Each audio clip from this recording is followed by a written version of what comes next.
6 yildan beri IT bilan shug'ullanib kelaman. Shundan kelib chiqib, o'zim qilgan xatoliklar va muvaffaqiyatlarim bilan bo'lishmoqchiman. Birinchi xatolik sohadagi yo'nalishimni topish uchun ko'p vaqtim ketib qolgan. Sekin-sekin hamma yo'nalishda o'zim sinab ko'rdim va oxiri mana 1 yil bo'lyapti. O'zimga qiziqgan, o'zimga kerakli bo'lgan yo'nalish topganimga.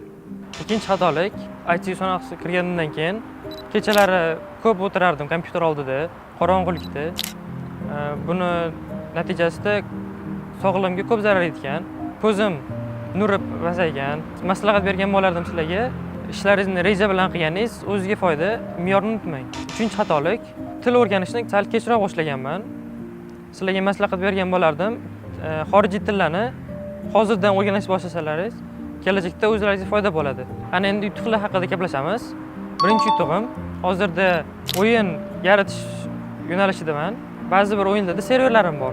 Serverlarim kundalik xarajatlarim qoplashga yetadi hozirda. Ikkinchi yutuq, ko'p loyihalarda qatnashganman. Bulardan eng asosiysi 1 million bir dasturchi. Undan sertifikatim bor. Ko'p loyihalarda qatnashish bu sizga ko'proq tajriba, ko'proq do'stlar va ko'proq g'oyalar beradi. Uchinchi yutug'im o'zimga bo'lgan ishonchim ortdi. Kelajakdagi rejalarimni tuzish boshladim va maktabni tamomlagach Germaniyada o'qimoqchiman. O'zim bilan bog'liq bo'lgan tajribalarni siz bilan bo'lishdim. O'ylaymanki, bu sizlarga foyda keltiradi. Kamchiliklar uchun uzr so'rayman.